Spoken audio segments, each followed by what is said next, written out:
ഇനി നമ്മളിവിടെ ഡിസ്കസ് ചെയ്യാൻ പോകുന്ന question paper code 019/2024 2024 LGS main എക്സാമിൻ്റെ ക്വസ്റ്റ്യൻ പേപ്പറാണ്. അപ്പോൾ നമുക്ക് ക്വസ്റ്റ്യൻസ് നോക്കാം. 1.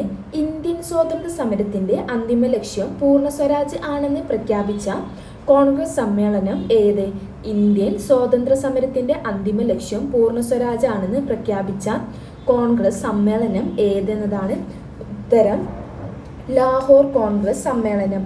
ഇന്ത്യൻ സ്വാതന്ത്ര്യ സമരത്തിൻ്റെ അന്തിമ ലക്ഷ്യം പൂർണ്ണ സ്വരാജാണെന്ന് പ്രഖ്യാപിച്ച കോൺഗ്രസ് സമ്മേളനം ഏതാണ്? ലാഹോർ കോൺഗ്രസ് സമ്മേളനം. ലാഹോർ കോൺഗ്രസ് സമ്മേളനം എന്ന് നടന്നത് 1929 ഡിസംബറിലാണ്. ലാഹോർ കോൺഗ്രസ് സമ്മേളനം എന്ന് പറയുന്നത് 1929 ഡിസംബറിലാണ്. ലാഹോർ കോൺഗ്രസ് സമ്മേളനത്തിൽ അധ്യക്ഷത വഹിച്ചത് ആരാന്ന് ചോദിച്ചാൽ ആരാണ്? ലാഹോർ കോൺഗ്രസ് സമ്മേളനത്തിൽ അധ്യക്ഷത വഹിച്ചത് ആരാണ്? ജവഹർലാൽ നെഹ്റു ആണ് കേട്ടോ.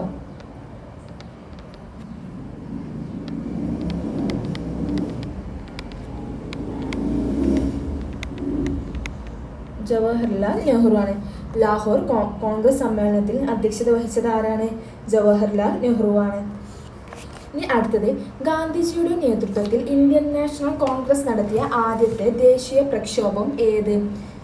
ഗാന്ധിജിയുടെ നേതൃത്വത്തിൽ ഇന്ത്യൻ നാഷണൽ കോൺഗ്രസ് നടത്തിയ ആദ്യത്തെ ദേശീയ പ്രക്ഷോഭം ഏതാണ്?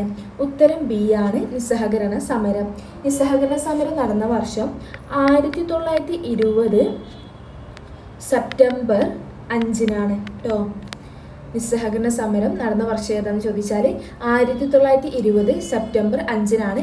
1922 ചൗരി ചൗര സംഭവത്തെ തുടർന്ന് ഇത് നിർത്തിവെക്കുകയും ചെയ്തിട്ടുണ്ട്. അപ്പോൾ ഗാന്ധിജിയുടെ നേതൃത്വത്തിൽ ഇന്ത്യൻ നാഷണൽ കോൺഗ്രസ് നടത്തിയ ആദ്യത്തെ ദേശീയ പ്രക്ഷോഭം ഏതാണ്? ഉത്തരം ബി ആണ്, നിസ്സഹകരണ സമരം. നിസ്സഹകരണ സമരം നടന്ന വർഷം 1920 സെപ്റ്റംബർ 5. അത് നിർത്തിവെച്ച ചൗരി ചൗര സംഭവത്തെ തുടർന്ന് 1922 നിസ്സഹകരണ സമരം നിർത്തിവെക്കുകയും ഉണ്ടായി. ഫോർവേഡ് ബ്ലോക്ക് എന്ന രാഷ്ട്രീയ പാർട്ടിക്ക് രൂപം നൽകിയത് ആര്? ഫോർവേഡ് ബ്ലോക്ക് എന്ന രാഷ്ട്രീയ പാർട്ടിക്ക് രൂപം നൽകിയത് ആരാണ്? ഉത്തരം സി ആണ്, സുഭാഷ് ചന്ദ്രബോസ്. ഫോർവേഡ് ബ്ലോക്ക് എന്ന രാഷ്ട്രീയ പാർട്ടിക്ക് രൂപം നൽകിയത് ആരാണ്? സുഭാഷ് ചന്ദ്രബോസ്. 4. ഇന്ത്യയുടെ വടക്കു പടിഞ്ഞാറൻ പ്രദേശങ്ങളിൽ നിരവധി സമരങ്ങൾക്ക് നേതൃത്വം നൽകുകയും നിരാഷ്ട്രവാദത്തെയും ഇന്ത്യയുടെ വിഭജനത്തെയും എതിർക്കുകയും ചെയ്ത നേതാവ്, പിന്നീട് ഇന്ത്യ ഗവൺമെന്റിന്റെ പരമോന്നത ബഹുമതിയായ ഭാരതരത്ന ലഭിക്കുകയും ചെയ്ത വ്യക്തി ആര്? ഇന്ത്യയുടെ വടക്കു പടിഞ്ഞാറൻ പ്രദേശങ്ങളിൽ നിരവധി സമരങ്ങൾക്ക് നേതൃത്വം നൽകുകയും നിരാഷ്ട്രവാദത്തെയും ഇന്ത്യയുടെ വിഭജനത്തെയും എതിർക്കുകയും ചെയ്ത നേതാവ്, പിന്നീട് ഇന്ത്യ ഗവൺമെന്റിന്റെ പരമോന്നത ബഹുമതിയായ ഭാരതരത്ന ലഭിക്കുകയും ചെയ്ത വ്യക്തി ആരാണെന്നതാണ് ചോദിച്ചത്. ഉത്തരം എന്താണ്? ഉത്തരം ഡി ആണ്, ഖാൻ അബ്ദുൽ ഗാഫർ ഖാൻ. 5. ചോദ്യം, ചുവടെ തന്നിരിക്കുന്നവരിൽ ആരാണ് ഇന്ത്യൻ സമര കാലഘട്ടത്തിലെ മിതവാദി നേതാക്കളിൽ ഉൾപ്പെടാത്തത്? ചുവടെ തന്നിരിക്കുന്നവരിൽ ആരാണ് ഇന്ത്യൻ സമര കാലഘട്ടത്തിലെ മിതവാദി നേതാക്കളിൽ ഉൾപ്പെടാത്തത്? A. Balagangadhara Tilak, B. WC Banerjee, C.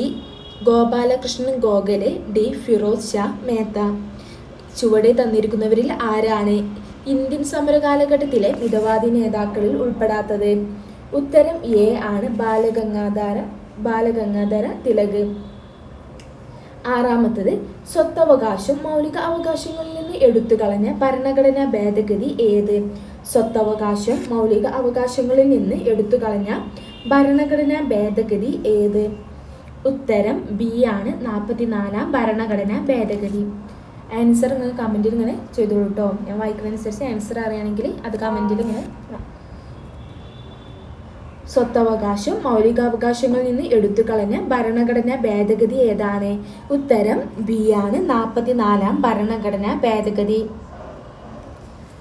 അപ്പോൾ 44ാം ഭരണഘടനാ ഭേദഗതി എന്തത്? 1950 44ാം ഭരണഘടനാ ഭേദഗതി, അതായത് സ്വത്തവകാശം 1950 ഇന്ത്യൻ ഭരണഘടനയിലെ മൗലികാവകാശമായിരുന്നു. ആർട്ടിക്കിൾ 19 പ്രകാരം സ്വത്തവകാശം 1950 ഇന്ത്യൻ ഭരണഘടനയിലെ മൗലികാവകാശമായിരുന്നു.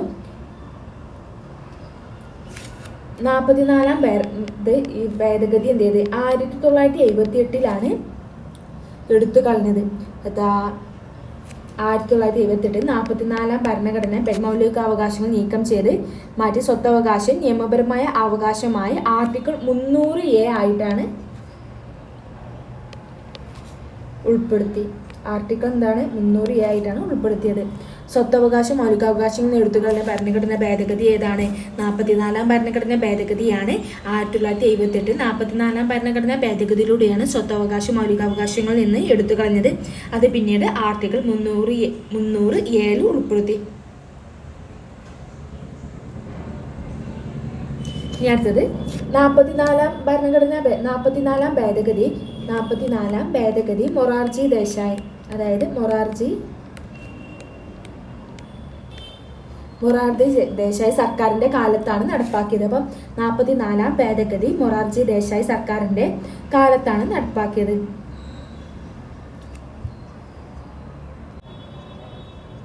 7 സംസ്ഥാനങ്ങളിലെ ഏറ്റവും ഉയർന്ന കോടതി ഏത്? സംസ്ഥാനങ്ങളിലെ ഏറ്റവും ഉയർന്ന കോടതി ഏത്? ഉത്തരം സി ആണ്, ഹൈക്കോടതി. 8 ഭരണഘടനാ ഡ്രാഫ്റ്റിംഗ് കമ്മിറ്റിയുടെ അധ്യക്ഷൻ ആരായിരുന്നു? ഭരണഘടന ഡ്രാഫ്റ്റിംഗ് കമ്മിറ്റിയുടെ അധ്യക്ഷൻ ആരായിരുന്നു? ഉത്തരം ബി, ഡോക്ടർ BR അംബേദ്കർ. 9 ലോകത്തിലെ ഏറ്റവും വലിയ എഴുതപ്പെട്ട ഭരണഘടനയുള്ള രാജ്യം ഏത്? ലോകത്തിലെ ഏറ്റവും വലിയ എഴുതപ്പെട്ട ഭരണഘടനയുള്ള രാജ്യം ഏത്? ഉത്തരം സി, ഇന്ത്യ. 10 ഭരണഘടനയുടെ ആമുഖത്തിൽ സൂചിപ്പിച്ചിട്ടുള്ള അടിസ്ഥാന ലക്ഷ്യങ്ങളിൽ ഉൾപ്പെടാത്തത് ഏത്? ഭരണഘടനയുടെ ആമുഖത്തിൽ സൂചിപ്പിച്ചിട്ടുള്ള അടിസ്ഥാന ലക്ഷ്യങ്ങളിൽ ഉൾപ്പെടാത്തത് ഏതാണ്? പരമാധികാരമുണ്ട്, സ്ഥിതി സമത്വമുണ്ട്, റിപ്പബ്ലിക് ഉണ്ട്, മൗലികാവകാശം. ഇതിൽ ഏതാണ് ഭരണഘടനയുടെ ആമുഖത്തിൽ സൂചിപ്പിച്ചിട്ടുള്ള അടിസ്ഥാന ലക്ഷ്യങ്ങളിൽ ഉൾപ്പെടാത്തത്? ഉത്തരം ഡി ആണ്, മൗലികാവകാശങ്ങൾ. 11 കൈസറിയ ഹിന്ദ് പദവി ഗാന്ധിജി ബ്രിട്ടീഷ് ഗവൺമെന്റിന് തിരികെ നൽകാൻ ഇടയാക്കിയ സംഭവം ഏത്? കൈസർ-എ-ഹിന്ദ് പദവി ഗാന്ധിജി ബ്രിട്ടീഷ് ഗവൺമെന്റിന് തിരികെ നൽകാൻ ഇടയാക്കിയ സംഭവം ഏത്? ഉത്തരം ജാലിയൻവാലാബാഗ് കൂട്ടക്കൊല. ഉത്തരം എ ആണ്, ജാലിയൻവാലാബാഗ് കൂട്ടക്കൊലയാണ്. ജാലിയൻവാലാബാഗ് നടന്ന വർഷം 1919. അപ്പോൾ കൈസറിയ ഹിന്ദ് പദവി ഗാന്ധിജി ബ്രിട്ടീഷ് ഗവൺമെന്റിന് തിരികെ നൽകാൻ ഇടയാക്കിയ സംഭവം ഏതാണ്? ഉത്തരം എ ആണ്, ജാലിയൻവാലാബാഗ് കൂട്ടക്കൊലയാണ്. ജാലിയൻവാലാബാഗ് നടന്ന വർഷം ഏതാണെന്ന് ചോദിച്ചാൽ 1919. അതുപോലെ തന്നെ റൗലറ്റ് നിയമം നടന്ന വർഷം ഏതാണെന്ന് ചോദിച്ചാൽ 1919 തന്നെയാണ്. വാഗൺ ട്രാജഡി നടന്ന വർഷം ഏതാണെന്ന് ചോദിച്ചാൽ 1921. അതുപോലെ തന്നെ ചൗരി ചൗര സംഭവം നടന്ന വർഷം ഏതാണെന്ന് ചോദിച്ചാൽ 1922.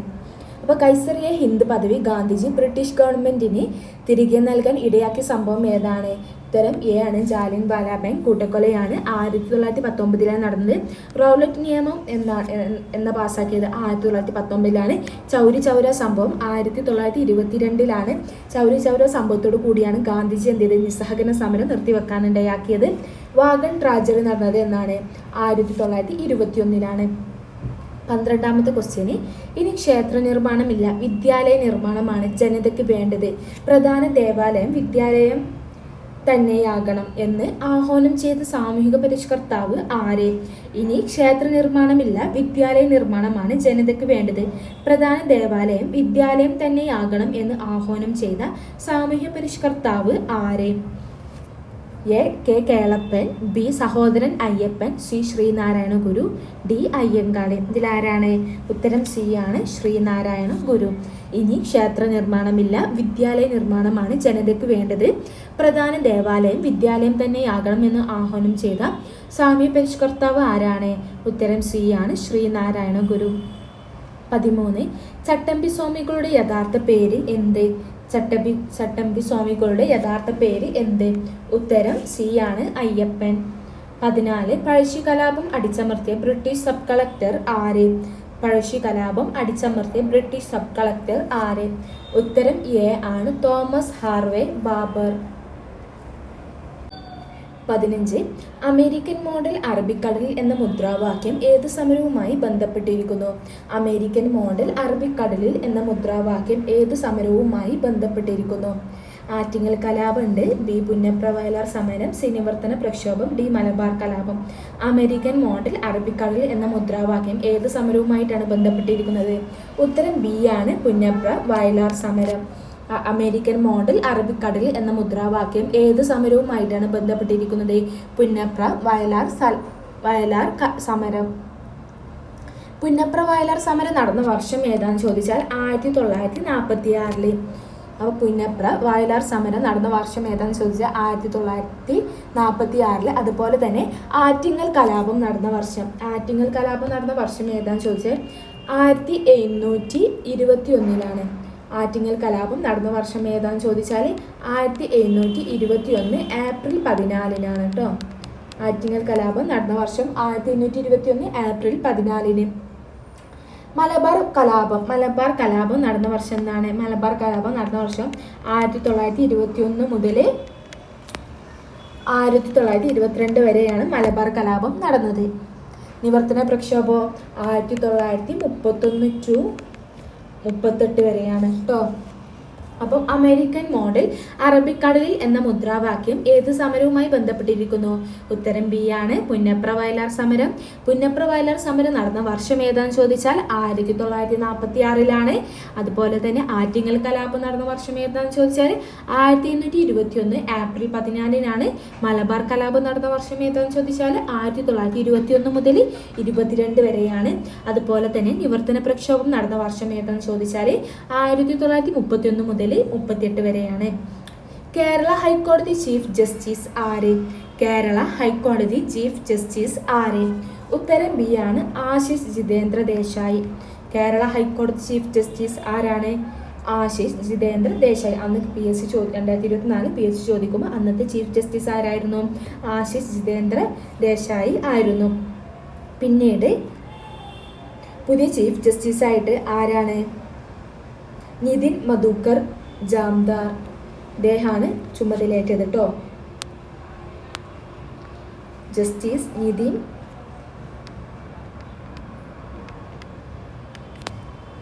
നിതിൻ ആശിഷ് ജിതേന്ദ്ര ദേശായി. അദ്ദേഹമാണ് കേരള ഹൈക്കോടതി ചീഫ് ജസ്റ്റിസ്.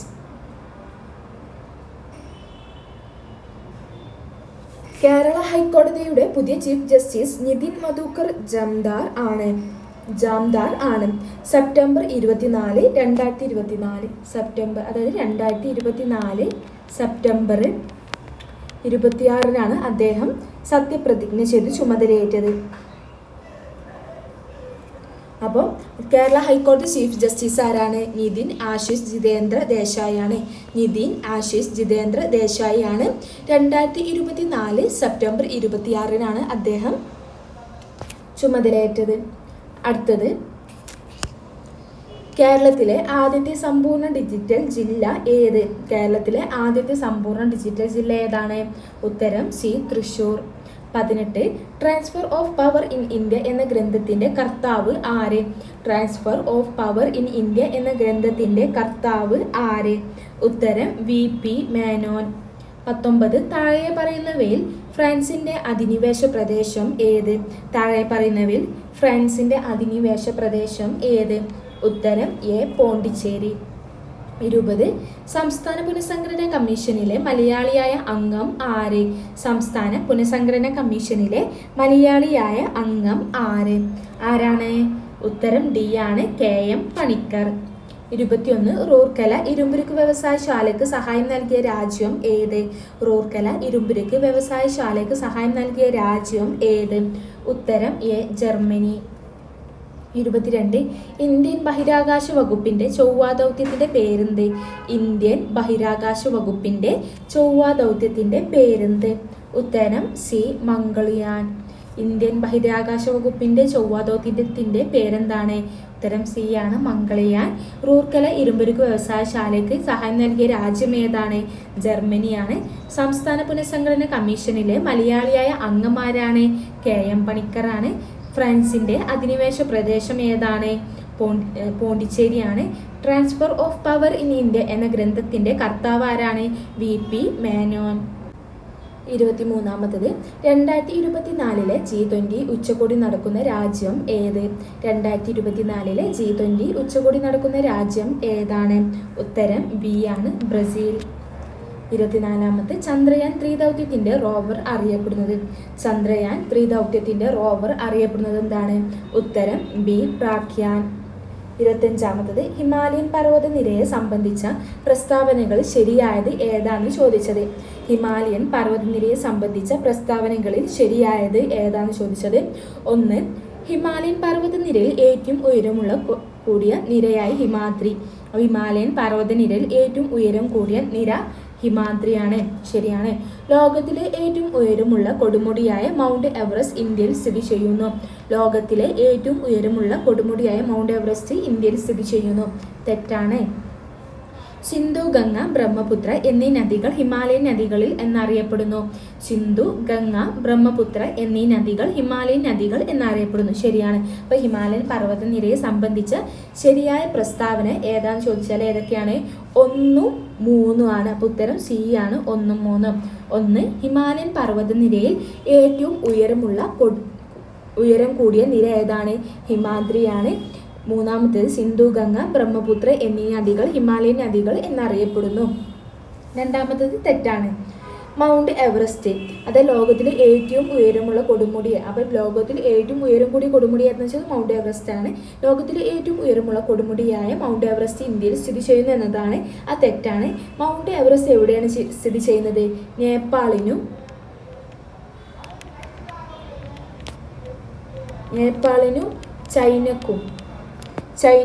ചൈനയുടെ ടിബറ്റ് കേട്ടോ. മൗണ്ട് എവറസ്റ്റ് നേപ്പാളിനും ചൈനയുടെ സ്വയംഭരണ പ്രദേശത്തിനും ഇടയിലുള്ള അതിർത്തിയിലാണ് സ്ഥിതി ചെയ്യുന്നത്. ഇത് ഹിമാലയൻ പർവ്വതനിരയുടെ ഭാഗമാണ്.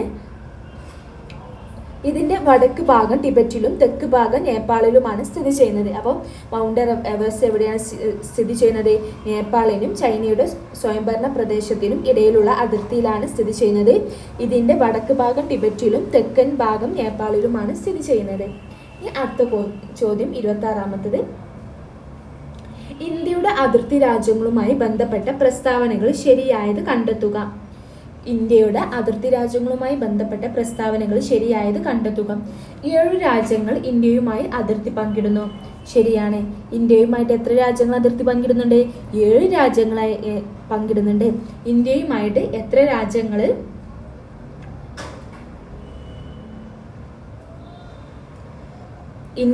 ഇന്ത്യയുമായി എത്ര രാജ്യങ്ങൾ അതിർത്തി പങ്കിടുന്നുണ്ട്?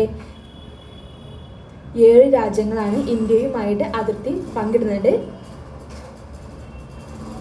1 എന്ന് വെച്ചാൽ പാകിസ്ഥാൻ. ഏതൊക്കെയെന്ന് ചോദിച്ചാൽ പാകിസ്ഥാൻ ഉണ്ട്. പാകിസ്ഥാൻ, അഫ്ഗാനിസ്ഥാൻ, ചൈന, നേപ്പാൾ, ഭൂട്ടാൻ, ബംഗ്ലാദേശ്. പോയല്ലേ. ഇന്ത്യയുമായിട്ട് 7 രാജ്യങ്ങളാണ് അതിർത്തി പങ്കിടുന്നത്. ഏതാണെന്ന് ചോദിച്ചാൽ പാകിസ്ഥാൻ ഉണ്ട്, അഫ്ഗാനിസ്ഥാൻ ഉണ്ട്, ചൈന ഉണ്ട്, നേപ്പാൾ ഉണ്ട്, ഭൂട്ടാൻ, ബംഗ്ലാദേശ്, മ്യാൻമാർ എന്നിങ്ങനെയാണ് കേട്ടോ. ഇന്ത്യയുമായിട്ട് എത്ര രാജ്യങ്ങൾ? ഇന്ത്യയുമായി 7 രാജ്യങ്ങളാണ് അതിർത്തി. അതൊരു ചോദ്യം, പല രീതിയിൽ ചോദ്യങ്ങൾ വരും. ഇന്ത്യയുമായിട്ട് എത്ര രാജ്യങ്ങൾ അതിർത്തി പങ്കിടുന്നുണ്ടെന്ന് ചോദിച്ചാൽ 7 രാജ്യങ്ങൾ. അപ്പോൾ ഇതിൽ ഇങ്ങനെ ഏതൊക്കെ രാജ്യങ്ങൾ ചോദ്യം?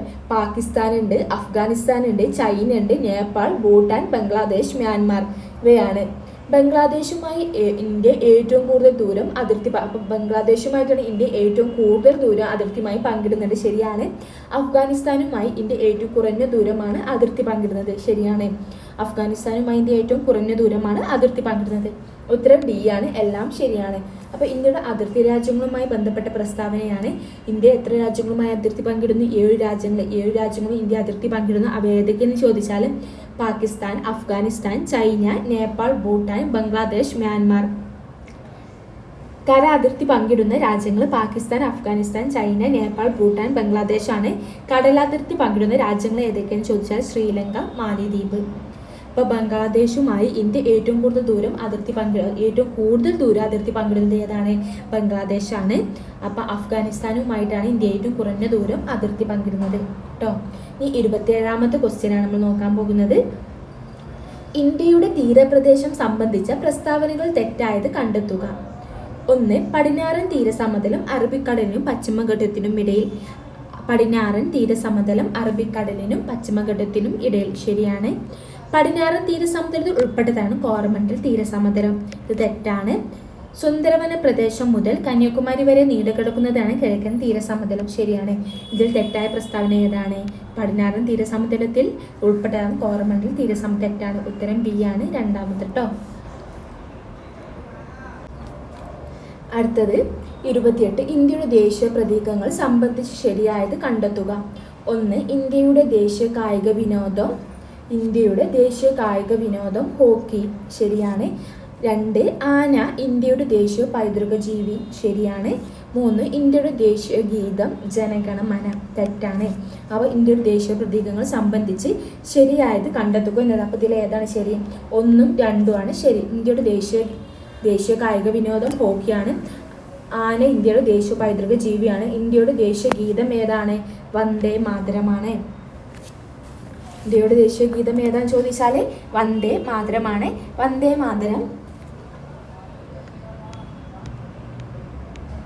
മാതരം രചിച്ചത് ആരാണ്? ബങ്കിം ചന്ദ്ര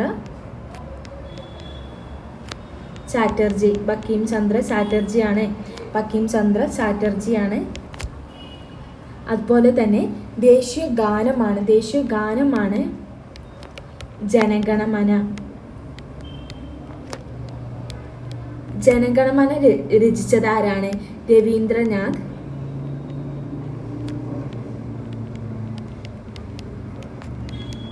രവീന്ദ്രനാഥ് ടാഗോറാണ്. അപ്പം ഇന്ത്യയുടെ ദേശീയ പ്രതീകങ്ങൾ സംബന്ധിച്ച് ശരിയായ പ്രസ്താവന കണ്ടെത്തുക. ഇന്ത്യയുടെ ദേശീയ കായിക വിനോദം ഹോക്കിയാണ്. ആന ഇന്ത്യയുടെ ദേശീയ പൈതൃക ജീവിയാണ്. ഇന്ത്യയുടെ ദേശീയ ഗീതം ഏതാണെന്ന് ചോദിച്ചാൽ അത് വന്ദേ മാതരമാണ്. വന്ദേ മാതരം രചിച്ചത് ബങ്കിം ചന്ദ്ര ചാറ്റർജിയാണ്. അതുപോലെ തന്നെ ഇന്ത്യയുടെ ദേശീയ ഗാനം ഏതാണെന്ന് ചോദിച്ചാൽ ജനഗണമനയാണ്. ജനഗണമന രചിച്ചത് ആരാണ്? രവീന്ദ്രനാഥ് ടാഗോറാണ്. 29ാമത്തേത് ഇന്ത്യയിലെ നദീതര പട്ടണങ്ങൾ സംബന്ധിച്ച് പ്രസ്താവനയിൽ ശരിയായത് കണ്ടെത്തുക. 1. അയോധ്യ നഗരം സരായു നദീതീരത്ത് സ്ഥിതി ചെയ്യുന്നു. ശരിയാണ്.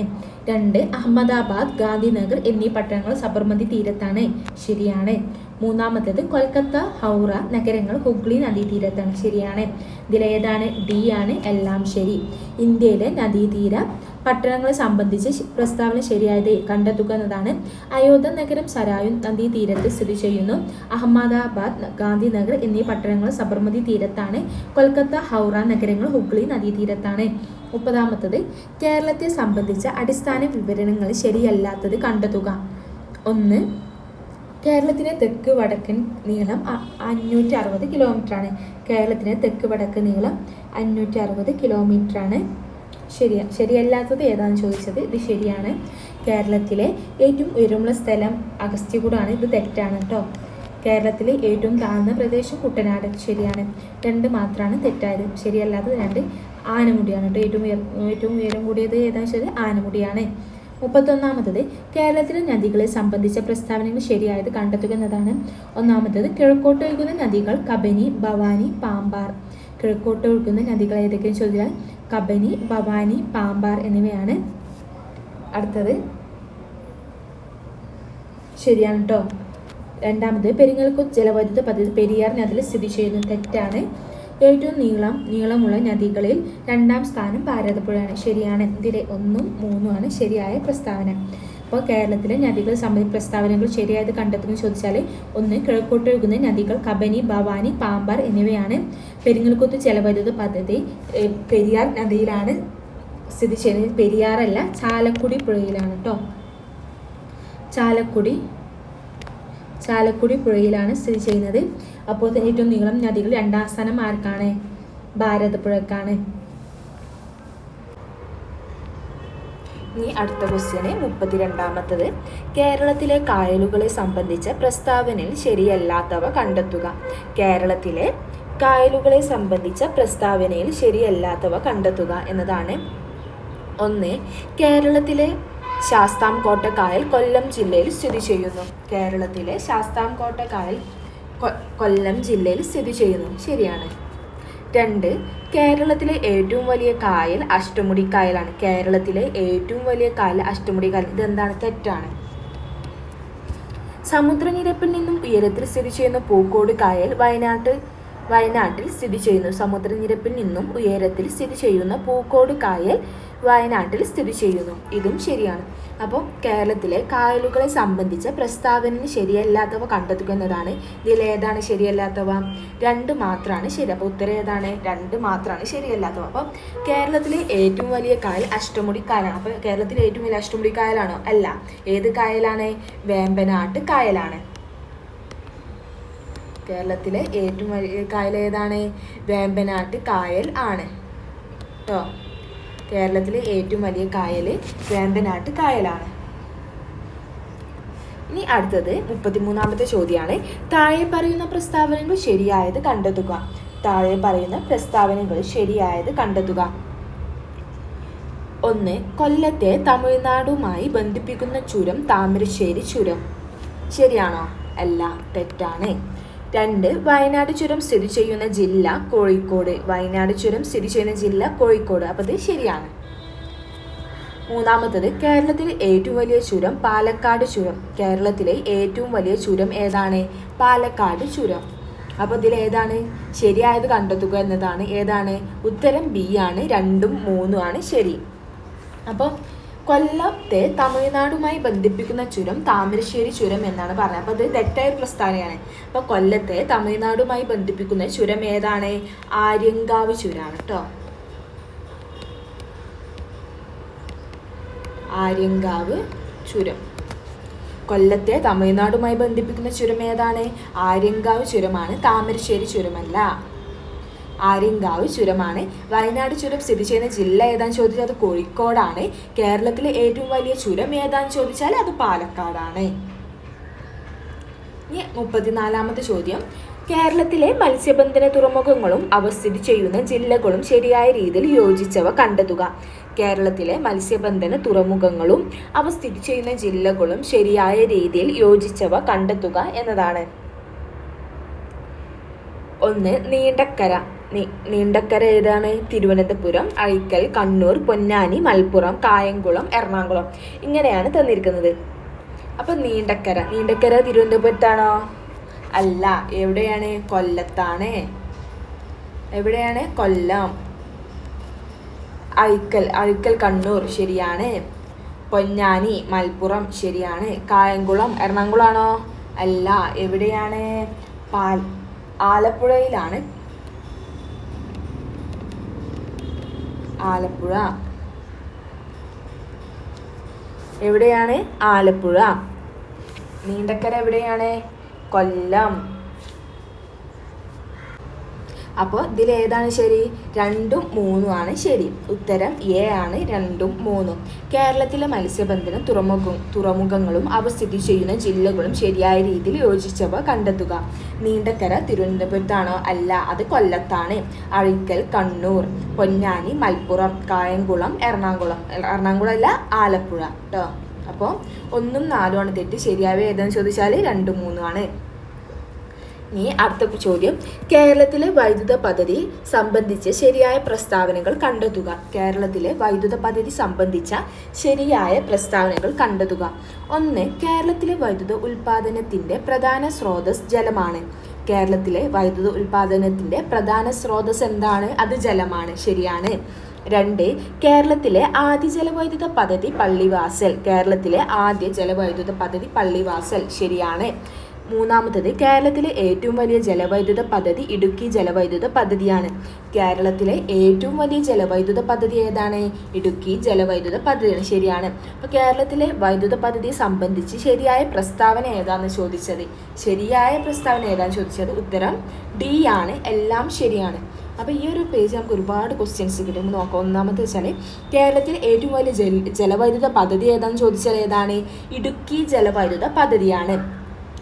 കേരളത്തിലെ ആദ്യ ജലവൈദ്യുത പദ്ധതി ഏതാണെന്ന് ചോദിച്ചാൽ ഏതാണ്? പള്ളിവാസലാണ്. കേരളത്തിലെ വൈദ്യുത ഉൽപാദനത്തിന്റെ പ്രധാന സ്രോതസ് ഏതാണ്? അത് ജലമാണ്. ഇനി അടുത്തത് നീണ്ടക്കര മത്സ്യബന്ധന തുറമുഖം, അതായത് നീണ്ടക്കര മത്സ്യബന്ധന തുറമുഖം ഏത് ജില്ലയിലാണ്? കൊല്ലത്താണ്. അഴിക്കൽ എവിടെയാണ്? കണ്ണൂരാണ്. പൊന്നാനി എവിടെയാണ്? മലപ്പുറമാണ്. കായംകുളം എവിടെയാണ്? ആലപ്പുഴയിലാണ്. കൊല്ലത്തെ തമിഴ്നാടുമായി ബന്ധിപ്പിക്കുന്ന ചുരം ഏതാണ്? ആര്യങ്കാവ്. അപ്പോൾ കൊല്ലത്തെ തമിഴ്നാടുമായി ബന്ധിപ്പിക്കുന്ന ചുരം ഏതാന്ന് ചോദിച്ചാൽ ഏതാ? ആര്യങ്കാവ് ചുരമാണ്. വയനാട് ചുരം സ്ഥിതി ചെയ്യുന്ന ജില്ല ഏതാന്ന് ചോദിച്ചാൽ അത് കോഴിക്കോട് ജില്ലയാണ്. കേരളത്തിലെ ഏറ്റവും വലിയ ചുരം ഏതാന്ന് ചോദിച്ചാൽ അത് പാലക്കാട് ചുരമാണ്. അടുത്തത് കേരളത്തിലെ ശാസ്താംകോട്ട കായൽ കൊല്ലം ജില്ലയിൽ സ്ഥിതി ചെയ്യുന്നു. അപ്പോൾ കേരളത്തിലെ ശാസ്താംകോട്ട കായൽ ഏത് ജില്ലയിലാണ് സ്ഥിതി ചെയ്യുന്നത് ചോദിച്ചാൽ ഏത് പറയാ? കൊല്ലം ജില്ലയിലാണ് സ്ഥിതി ചെയ്യുന്നത്. കേരളത്തിലെ ഏറ്റവും വലിയ കായൽ ഏതാണ്? വേമ്പനാട്ട് കായലാണ്. അഷ്ടമുടി കായലല്ല, വേമ്പനാട്ട് കായലാണ്. കേരളത്തിലെ ഏറ്റവും വലിയ കായൽ ഏതാണെന്ന് ചോദിച്ചാൽ അത് വേമ്പനാട്ട് കായലാണ്. സമുദ്രനിരപ്പിൽ നിന്നും ഉയരത്തിൽ സ്ഥിതി ചെയ്യുന്ന പൂക്കോട് കായൽ ഏത് ജില്ലയിൽ? സമുദ്രനിരപ്പിൽ നിന്നും ഉയരത്തിൽ സ്ഥിതി ചെയ്യുന്ന പൂക്കോട് കായൽ ഏത് ജില്ലയിലാണ്? അത് വയനാട്ടിലാണ് സ്ഥിതി ചെയ്യുന്നത്. അതും ശരിയാണ്. നമുക്ക് അടുത്ത് നോക്കാം. 36ാമത്തത് കേരളത്തിലെ വന്യജീവി സങ്കേതങ്ങളും അവ സ്ഥിതി ചെയ്യുന്ന ജില്ലകളും ശരിയായി യോജിച്ച ജോഡികൾ കണ്ടെത്തുക എന്നതാണ്. ഏതാണ്? കരിമ്പുഴ, മലപ്പുറം, ചിമ്മിനി, പാലക്കാട്, ചെന്തുരുണി, കൊല്ലം, ചൂലന്നൂർ, തൃശ്ശൂർ ഇങ്ങനെയാണ് തന്നത്. അപ്പോൾ കേരളത്തിലെ വന്യജീവി സങ്കേതങ്ങൾ സ്ഥിതി ചെയ്യുന്ന ജില്ലകളും ശരിയായി യോജിച്ചവ കണ്ടെത്തുക എന്നതാണ്. കരിമ്പുഴ എവിടെയാണ്? മലപ്പുറം ജില്ലയിൽ തന്നെയാണ്. ചിമ്മിനി എവിടെയാണ്? പാലക്കാടാണോ? അല്ല. എവിടെയാണ്? തൃശ്ശൂരാണ്. തൃശ്ശൂറാണ്. ചെന്തുരുണി എവിടെയാണ്? ചെന്തുരുണി എവിടെയാണ്? കൊല്ലം ജില്ലയിലാണോ? അല്ല. എവിടെയാണ്?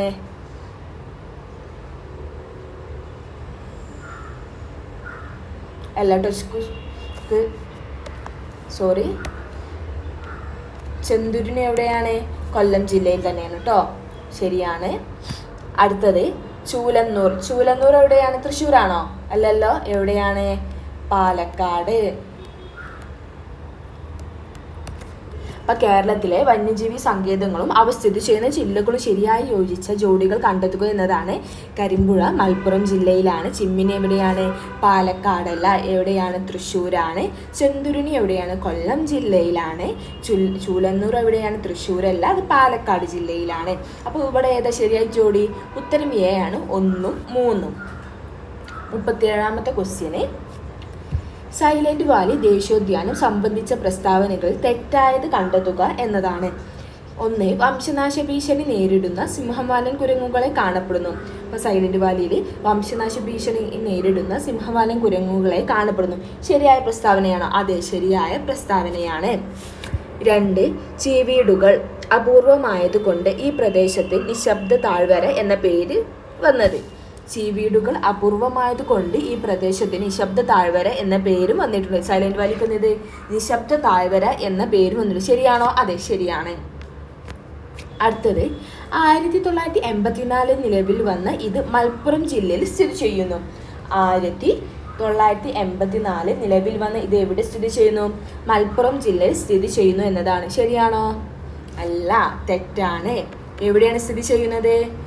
പാലക്കാട് ജില്ലയിലാണ് ഇത് സ്ഥിതി ചെയ്യുന്നത് കേട്ടോ. എവിടെയാണ് സ്ഥിതി ചെയ്യുന്നത്? പാലക്കാട് ജില്ലയിലാണ്. 1984 നിലവിൽ വന്ന ഇത് എവിടെയാണ്? മലപ്പുറം ജില്ലയിലാണ്. അല്ല. എവിടെയാണ്? പാലക്കാട് ജില്ലയിലാണ് സ്ഥിതി ചെയ്യുന്നത്. അപ്പം സൈലന്റ് വാലി ദേശീയോദ്യാനം സംബന്ധിച്ച പ്രസ്താവനകൾ തെറ്റായത് കണ്ടെത്തുക എന്നതാണ്. ഉത്തരം സി ആണ്. 3 മാത്രമാണ് തെറ്റ്. വംശനാശ ഭീഷണി നേരിടുന്നത് സിംഹവാലൻ കുരങ്ങുകളെ കാണപ്പെടുന്നത് എവിടെയാണ്? സൈലന്റ് വാലി കാണപ്പെടുന്നു. ചീവീടുകൾ അപൂർവമായതുകൊണ്ട് ഈ പ്രദേശത്തിന് നിശബ്ദ താഴ്വര എന്ന പേരും വന്നിട്ടുണ്ട്. 1984 സൈലന്റ് വാലി ദേശീയോദ്യാനമായി പ്രഖ്യാപിക്കപ്പെട്ടത്. അതൊന്ന് പഠിച്ചേക്കണം കേട്ടോ. 1984 നിലവിൽ വന്ന ഇത് എവിടെയാണ്? പാലക്കാട് ജില്ലയിലാണ് സ്ഥിതി ചെയ്യുന്നത്. ഇനി അടുത്ത ക്വസ്റ്റ്യന് 38ാമത്തെ ക്വസ്റ്റ്യനാണ്. കേരളത്തിലെ കായികരംഗവുമായി ബന്ധപ്പെട്ട പ്രസ്താവനയിൽ ശരിയായത് കണ്ടെത്തുക. ഇവിടെ എന്താണ് ശരിയായത് കണ്ടെത്തുക എന്നതാണ്. 1. കായിക കേരളത്തിന്റെ പിതാവ് എന്നറിയപ്പെടുന്നത് ഗോദവർമ്മ രാജ. കായിക കേരളത്തിന്റെ പിതാവ് എന്നറിയപ്പെടുന്നത് ആരാണ്? ഗോദവർമ്മ രാജ. ശരിയാണ്. ഒളിമ്പിക്സിൽ പങ്കെടുത്ത ആദ്യത്തെ മലയാളി വനിത PT ഉഷ. ശരിയാണ്. ഇന്ത്യക്കു വേണ്ടി യൂറോപ്യൻ വോളിബോൾ ലീഗിൽ കളിച്ച ആദ്യത്തെ ഏഷ്യക്കാരൻ ജിമ്മി ജോർജ്. ശരിയാണ്. അപ്പം ശരിയായത് കണ്ടെത്തുക. ഉത്തരം ഡി ആണ്. എല്ലാം ശരിയാണ്. അപ്പോൾ അതേ നമുക്ക് ഒരുപാട് ക്വസ്റ്റ്യൻ കിട്ടിയല്ലേ. അപ്പോൾ എന്താണ് കായിക കേരളത്തിൻ്റെ പിതാവ് എന്നറിയപ്പെടുന്നത് ആരാണ്? ഗോദവർമ്മരാജ. പഠിച്ചേക്കണം. ഒളിമ്പിക്സിൽ പങ്കെടുത്ത ആദ്യത്തെ മലയാളി വനിത ആരാണെന്ന് ചോദിച്ചാൽ അത് പി ടി ഉഷയാണ്. ഇന്ത്യക്കു വേണ്ടി യൂറോപ്യൻ വോളിബോൾ ലീഗിൽ കളിച്ച ആദ്യത്തെ ഏഷ്യക്കാരൻ ആരാണെന്ന് ചോദിച്ചാൽ ആരാണ്? ജിമ്മി ജോർജ്. 39ാമത്തെ ക്വസ്റ്റ്യന് കേരളത്തിലെ തദ്ദേശ സ്വയംഭരണ സ്ഥാപനങ്ങളെ സംബന്ധിച്ച തെറ്റായ പ്രസ്താവന കണ്ടെത്തുക. കേരളത്തിലെ തദ്ദേശ സ്വയംഭരണ സ്ഥാപനങ്ങളെ സംബന്ധിച്ച് തെറ്റായ പ്രസ്താവന കണ്ടെത്തുക. ഒന്നാമത്തത് കേരള നിയമസഭ 1992 കേരള പഞ്ചായത്ത് രാജ് നിയമം പാസാക്കി. ശരിയാണോ? അല്ല, തെറ്റാണ്. കേരള നിയമസഭ 1992 കേരള പഞ്ചായത്ത് രാജ് നിയമം പാസാക്കിയത്? അല്ല. എന്നാണ്? 1994 കേരള നിയമസഭ കേരള പഞ്ചായത്ത് രാജ് നിയമം പാസാക്കിയത്. രണ്ടാമത്തെ നോക്കാം. കേരളത്തിൽ 941 ഗ്രാമപഞ്ചായത്തുകളും 152 ബ്ലോക്ക് പഞ്ചായത്തുകളും നിലവിലുണ്ട്. ശരിയാണോ? ശരിയാണ്. മൂന്നാമത്തത് തദ്ദേശ സ്വയംഭരണ വകുപ്പിന് മന്ത്രി MB രാജേഷ് ആണ്. തദ്ദേശ സ്വയംഭരണ വകുപ്പ് മന്ത്രി. തദ്ദേശ സ്വയംഭരണ വകുപ്പ് മന്ത്രി ആരാണ്? MB രാജേഷ് ആണ്. ശരിയാണ്. ഇവിടെ കേരളത്തിൽ തദ്ദേശ സ്വയംഭരണ സ്ഥാപനങ്ങളെ സംബന്ധിച്ച തെറ്റായ പ്രസ്താവന ഏതാണെന്ന് ചോദിച്ചത് ഉത്തരം ഡി ആണ്. ഒന്ന് മാത്രം. കേരള നിയമസഭ 1992 കേരള പഞ്ചായത്ത് രാജ് നിയമം പാസാക്കിയത് 1994. ഇനി അടുത്ത ക്വസ്റ്റ്യന് 40ാമത്തത് താഴെ പറയുന്ന പ്രസ്താവനകൾ തെറ്റായത് കണ്ടെത്തുക. താഴെ പറയുന്ന പ്രസ്താവനകളിൽ തെറ്റായത് കണ്ടെത്തുക എന്നതാണ്. 1. കേരള സ്പീക്കർ ആരാണ്? കേരള സ്പീക്കർ ആരാണ്? AN ഷംസീർ. ശരിയാണ്. കേരള ഹൈക്കോടതി ചീഫ് ജസ്റ്റിസ് DY ചന്ദ്രചൂഡ്. ശരിയാണോ? അല്ല, തെറ്റാണ്. കേരള ഗവർണർ ആരാണ്? ആരിഫ് മുഹമ്മദ് ഖാൻ. ശരിയാണ്. അപ്പോൾ താഴെ പറയുന്ന പ്രസ്താവനകളിൽ തെറ്റായത് കണ്ടെത്തുക എന്നതാണ് ഉത്തരം C ആണ്. C ആണ് തെറ്റായ പ്രസ്താവന. അപ്പോൾ നോക്കാം. കേരള സ്പീക്കർ ആരാണ്? AN ഷംസീർ. കേരള ഹൈക്കോടതി ചീഫ് ജസ്റ്റിസ് ആരാണ്? കേരള ഹൈക്കോടതി ചീഫ് ജസ്റ്റിസ് ആരാണ്? Justice DY ചന്ദ്രചൂഡാണോ? അല്ല, അത് തെറ്റാണ്. ആരാണ്? നിതിൻ മധുക്കർ ജാംദാർ. നിതിൻ മധുക്കർ ജാംദാർ ആണ്. കേരള ഹൈക്കോടതി ചീഫ് ജസ്റ്റിസ് ആരാണ്? നിതിൻ മധുക്കർ ജാംദാർ ആണ്. Justice DY ചന്ദ്രചൂഡാണ്? അല്ല, ജസ്റ്റിസ് നിതിൻ മധുക്കർ ജാംദാർ ആണ്. 2024 സെപ്റ്റംബർ 26 അദ്ദേഹം സത്യപ്രതിജ്ഞ ചെയ്തിട്ട് കേരള ഹൈക്കോടതി ചീഫ് ജസ്റ്റിസ് ആയത്. 2024 സെപ്റ്റംബർ 26 അപ്പോൾ കേരള സ്പീക്കർ ആരാണ്? AN ഷംസീർ ആണ്. കേരള ഹൈക്കോടതി ചീഫ് ജസ്റ്റിസ് ആരാണ്? നിതിൻ മധുക്കർ ജാംദാർ ആണ്. 2024 സെപ്റ്റംബർ 26 അത് കേരള ഗവർണർ ആരിഫ് മുഹമ്മദ് ഖാൻ ആണ്. അപ്പോൾ ഇപ്പോഴത്തെ കേരള ഗവർണർ ആരാന്ന് ചോദിച്ചാൽ ശ്രീ രാജേന്ദ്ര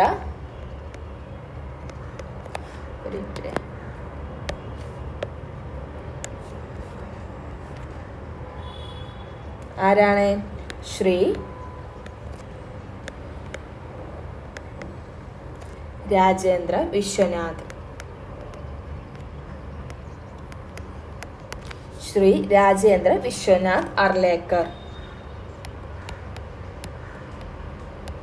ശ്രീ രാജേന്ദ്ര വിശ്വനാഥ് അർലേക്കർ ആണ്. ആരാണ്? കേരള ഗവർണർ ആരിഫ് മുഹമ്മദ് ഖാൻ ആയിരുന്നു അന്നത്തെ. ഇപ്പോഴത്തെ കേരള ഗവർണർ ആരാണ്? ശ്രീ രാജേന്ദ്ര വിശ്വനാഥ് അർലേക്കർ ആണ്.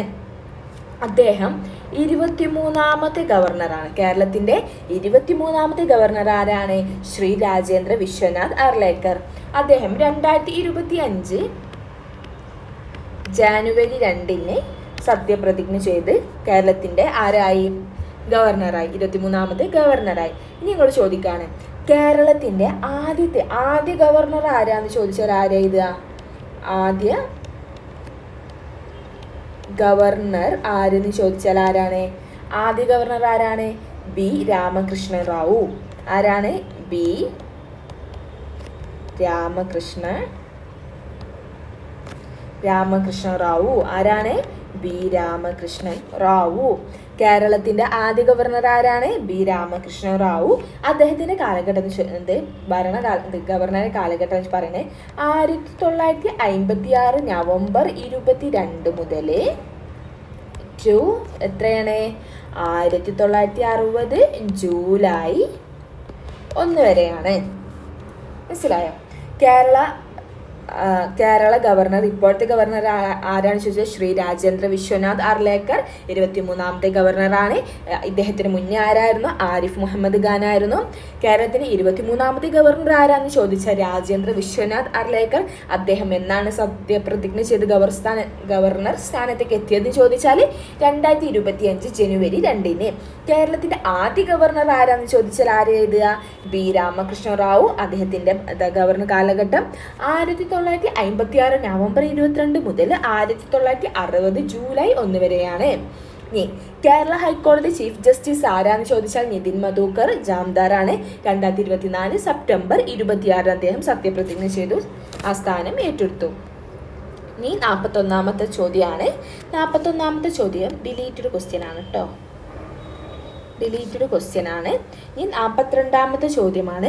കേരളത്തിലെ സാഹിത്യ അവാർഡുകളെ സംബന്ധിച്ച് തെറ്റായ പ്രസ്താവന കണ്ടെത്തുക. കേരളത്തിലെ സാഹിത്യ അവാർഡുകളെ സംബന്ധിച്ച് തെറ്റായ പ്രസ്താവന കണ്ടെത്തുക എന്നതാണ്. 1. 2023 എഴുത്തച്ഛൻ പുരസ്കാരം ലഭിച്ചത് SK വസന്തൻ. 2023 എഴുത്തച്ഛൻ പുരസ്കാരം ലഭിച്ചത് ആർക്കാണ്? SK വസന്തൻ. ശരിയാണ്. 2. 2023 വയലാർ അവാർഡ് ലഭിച്ചത് S ഹരീഷിന്റെ മീശ എന്ന നോവലിന്. 2023 വയലാർ അവാർഡ് ലഭിച്ചത് S ഹരീഷിന്റെ മീശ എന്ന നോവലിന്. തെറ്റായൊരു പ്രസ്താവനയാണ്. 3. 2022 ഓടക്കുഴൽ അവാർഡ് അംബിക സുധൻ മങ്ങാടിനാണ് ലഭിച്ചു. ശരിയാണ്. അപ്പൊ ഇതിൽ ഏതാണ് തെറ്റായ പ്രസ്താവന ഏതാന്ന് ചോദിച്ചത്? ഏതാണ് തെറ്റായ പ്രസ്താവന? ഉത്തരം ബി ആണ്. 2 മാത്രം. അപ്പൊ നമുക്ക് രണ്ടാമത്തെ നോക്കാം. 2023 വയലാർ അവാർഡ് ലഭിച്ചത് S ഹരീഷിന്റെ മീശ എന്ന നോവലാണ്. ആണോ? അല്ല, അതൊരു തെറ്റായ പ്രസ്താവനയാണ്. അപ്പൊ ആർക്കാ ലഭിച്ചത്? ശ്രീകുമാരൻ തമ്പിക്കാണ് ലഭിച്ചത്. ആർക്കാണ്?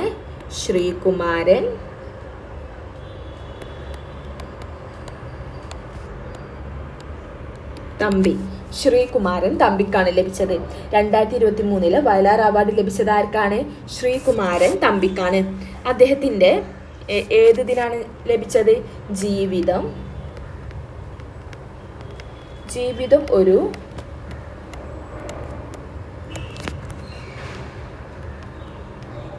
പെൻഡുലം എന്ന ആത്മകഥയ്ക്കാണ് അദ്ദേഹത്തിന് എന്ത് ലഭിച്ചത്? 2023 വയലാർ അവാർഡ് ലഭിച്ചത്. അപ്പൊ 2023 വയലാർ അവാർഡ് ലഭിച്ചത് ആർക്കാണ്? ശ്രീകുമാരൻ തമ്പിക്കാണ്. അദ്ദേഹത്തിന്റെ ആത്മകഥയ്ക്കാണ് അവാർഡ് ലഭിച്ചത്. ജീവിതം ഒരു പെൻഡുലം എന്ന ആത്മകഥക്കാണ്. ഇനി അടുത്തത് 43ാമത്തത്. ചന്ദ്രയാൻ 3 സംബന്ധിച്ച ശരിയായ പ്രസ്താവനകൾ കണ്ടെത്തുക. ചന്ദ്രയാൻ 3 സംബന്ധിച്ച ശരിയായ പ്രസ്താവനകൾ കണ്ടെത്തുക. 2023 ഓഗസ്റ്റ് 23 ചന്ദ്രന്റെ ദക്ഷിണ ധ്രുവത്തിൽ സോഫ്റ്റ് ലാൻഡിംഗ് ചെയ്തു. ശരിയാണ്. ISRO chairman Mohankumar. ശരിയാണോ? അല്ല, തെറ്റാണ്. ചന്ദ്രയാൻ 3 ലാൻഡറിന്റെ പേര് വിക്രം. ശരിയാണ്. ചന്ദ്രയാൻ 3 മൊത്തം ചെലവ് 615 കോടി രൂപ. ശരിയാണോ? ശരിയാണ്. അപ്പൊ ചന്ദ്രനെ സംബന്ധിച്ച് ശരിയായ പ്രസ്താവനകൾ ഏതൊക്കെയെന്ന് ചോദിച്ചത്. 1. 2023 ഓഗസ്റ്റ് 23 ചന്ദ്രന്റെ ദക്ഷിണ ധ്രുവത്തിൽ സോഫ്റ്റ് ലാൻഡിംഗ് ചെയ്തു. അപ്പം ചന്ദ്രന്റെ ദക്ഷിണ ധ്രുവത്തിൽ സോഫ്റ്റ് ലാൻഡിംഗ് ചെയ്ത് എന്നാന്ന് ചോദിച്ചാൽ അത് 2023 ഓഗസ്റ്റ് 23 പഠിക്കാൻ സുഖല്ലേ? 23 ഓഗസ്റ്റ്. രണ്ടാമത്തെ ISROയുടെ ചെയർമാൻ ആര്? ISROയുടെ ചെയർമാൻ ആരാണ്? ISROയുടെ ചെയർമാൻ അന്നത്തെ S സ്വാമിനാഥൻ ആയിരുന്നു. അന്ന് ചോദിക്കാതെ അത് S സ്വാമിനാഥൻ. ഇപ്പോഴത്തെ ISROയുടെ ചെയർമാൻ ആരാന്ന് ചോദിച്ചാൽ doctor V Narayanan. Doctor V നാരായണനാണ്. 2025 ജനുവരി 14 അദ്ദേഹം 2025 ജനുവരി 14 അദ്ദേഹം ചുമതലയേറ്റത്. മനസ്സിലായോ? ISROയുടെ ചെയർമാൻ ആരാണ് വെച്ചാൽ അന്നത്തെ ചോദ്യം അത് എന്താണ് എസ് സ്വാമിനാഥനാണ്. ഇപ്പോഴത്തെ ചെയർമാൻ ആരാന്ന് ചോദിച്ചാൽ ഡോക്ടർ വി നാരായണനാണ്. 2025 ജനുവരി 14 അദ്ദേഹം ചുമതലയേറ്റത്. അപ്പോൾ ISROയുടെ ചെയർമാൻ ആരാന്ന് ചോദിച്ചാൽ ഡോക്ടർ വി നാരായണൻ. ഓക്കെ, അടുത്തത് ചന്ദ്രയാൻ 3ന്റെ ലാൻഡറിന്റെ പേര് വിക്രം. അപ്പോൾ ചന്ദ്രയാൻ 3ന്റെ ലാൻഡറിന്റെ പേര് എന്താണെന്ന് ചോദിച്ചാൽ എന്താ എഴുതുക? അത് വിക്രം. നാലാമത്തെ ചന്ദ്രയാൻ 3ന്റെ മൊത്തം ചെലവ് എത്രയെന്ന് ചോദിച്ചാൽ എത്ര? 615 കോടി രൂപ. ഇനി അടുത്തത് കേരളത്തിന്റെ തനതായ നൃത്ത കലാരൂപം ഏത്? കേരളത്തിന്റെ തനതായ നൃത്ത കലാരൂപം ഏത്? ഉത്തരം ഏതാണ്? ഉത്തരം ബി ആണ്, മോഹിനിയാട്ടം. അമ്മ എന്ന നോവൽ എഴുതിയത് ആര്? അമ്മ എന്ന നോവൽ എഴുതിയത് ആര്? ഉത്തരം മാക്സിം ഗോർക്കി. 46 ഐക്യരാഷ്ട്രസഭയിൽ ഇന്ത്യയുടെ സ്ഥിരം പ്രതിനിധിയിൽ നിയമിതനായത് ആര്? ഐക്യരാഷ്ട്രസഭയിൽ ഇന്ത്യയുടെ സ്ഥിരം പ്രതിനിധിയായി നിയമിതനായത് ആര് എന്നാണ്. ഇത് ഡിലീറ്റഡ് ക്വസ്റ്റ്യൻ ആണ് കേട്ടോ. 47 ദേശീയ തലത്തിൽ ഭരണതലത്തിലും ഉദ്യോഗസ്ഥ തലത്തിലും രാഷ്ട്രീയ തലത്തിലും ഉള്ള അഴിമതി തടയുന്നതിന് രൂപം നൽകിയിരിക്കുന്ന സ്ഥാപനം ഏത്? ദേശീയ തലത്തിൽ ഭരണതലത്തിലും ഉദ്യോഗസ്ഥ തലത്തിലും രാഷ്ട്രീയ തലത്തിലുമുള്ള അഴിമതി തടയുന്നതിന് രൂപം നൽകിയിരിക്കുന്ന സ്ഥാപനം ഏത് എന്നതാണ് ഉത്തരം ലോക്പാൽ. അടുത്ത ക്വസ്റ്റ്യന് 50ാമത്തെ സുപ്രീം കോടതി ചീഫ് ജസ്റ്റിസ് ആര്? 50ാമത്തെ സുപ്രീം കോടതി ചീഫ് ജസ്റ്റിസ് ആരാണ്? ധനഞ്ജയ വൈ ചന്ദ്രചൂഡ്. ഇന്ത്യയുടെ ഇപ്പോഴത്തെ സുപ്രീം കോടതി, ഇന്ത്യയുടെ ഇപ്പോഴത്തെ സുപ്രീം കോടതി chief justice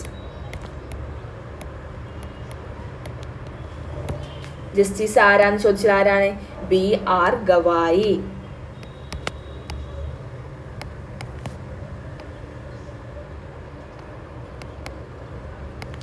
BR Gavai 2025 May 14 അദ്ദേഹം ചുമതലയേറ്റത്. 50ാമത്തെ സുപ്രീം കോടതി ചീഫ് ജസ്റ്റിസ് ആരാണ്? ധനഞ്ജയ വൈ ചന്ദ്രചൂഡാണ്. ഇന്ത്യയുടെ ഇപ്പോഴത്തെ സുപ്രീം കോടതി ചീഫ് ജസ്റ്റിസ് ആരാണ്? BR ഗവായി ആണ്. 2025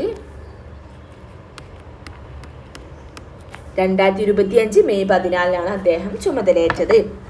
ഇനി അടുത്ത ചോദ്യം 49 സാമ്പത്തിക പ്രവർത്തനങ്ങൾ സർക്കാരിന്റെ ഇടപെടൽ പരിമിതപ്പെടുത്തി വ്യക്തി സ്വാതന്ത്ര്യത്തിന് പ്രാധാന്യം നൽകണം എന്ന ലൈസൻസ് ഫെയർ സിദ്ധാന്തം കൊണ്ടുവന്നത് ഏത് സാമ്പത്തിക ശാസ്ത്രജ്ഞനാണ് എന്നതാണ്. ഇത് ഡിലീറ്റഡ് ക്വസ്റ്റ്യൻ ആണ് കേട്ടോ. ഇനി 50 ഇന്ത്യയുടെ ദേശീയ കായിക വിനോദം ഏത്? ഇന്ത്യയുടെ ദേശീയ കായിക വിനോദം ഏതാണ്? ഉത്തരം സി ആണ്, ഹോക്കിയാണ്. 51 മനുഷ്യനെ ബഹിരാകാശത്ത് എത്തിക്കുന്ന ISROയുടെ ഗഗയാൻ പദ്ധതിക്ക് നേതൃത്വം നൽകിയത് ആരാണ്? മനുഷ്യനെ ബഹിരാകാശത്ത് എത്തിക്കുന്ന ISROയുടെ ഗഗയാൻ പദ്ധതിക്ക് നേതൃത്വം നൽകിയത് ആരാണ്? മനുഷ്യനെ ബഹിരാകാശത്ത് എത്തിക്കുന്ന ISROയുടെ ഗഗയാൻ പദ്ധതിക്ക് നേതൃത്വം നൽകിയത് ആരാണ്? ഉത്തരം ബി ആണ്, ഡോക്ടർ S ഉണ്ണികൃഷ്ണൻ നായർ. 52 2023 സാമ്പത്തിക ശാസ്ത്രത്തിൽ നോബൽ സമ്മാനം ലഭിച്ചത് ആർക്ക്? 2023 സാമ്പത്തിക ശാസ്ത്രത്തിൽ നോബൽ സമ്മാനം ലഭിച്ചത് ആർക്കാണ്? Claudia Goldin. 2023 സാമ്പത്തിക ശാസ്ത്രത്തിൽ നോബൽ സമ്മാനം ലഭിച്ചത് ആർക്കാണ്? Claudia Goldin. അപ്പോൾ 2025 സാമ്പത്തിക ശാസ്ത്രത്തിന് നോബൽ സമ്മാനം ഒക്ടോബർ 13 കേട്ടോ പറയാം. അപ്പോൾ പറഞ്ഞിട്ടില്ല, നമുക്ക് നോക്കാം. Thank you. അപ്പോൾ ഇത്രയൊക്കെയാണ് ക്ലാസ്സുകൾ. എല്ലാവർക്കും മനസ്സിലായി വിചാരിക്കുന്നു. അപ്പോൾ കൂടുതൽ ക്വസ്റ്റ്യൻ പേപ്പർ അതിന് ഡിസ്കസ് ചെയ്യാം പിന്നൊരു ക്ലാസ്സിൽ കാണാം. Thank you.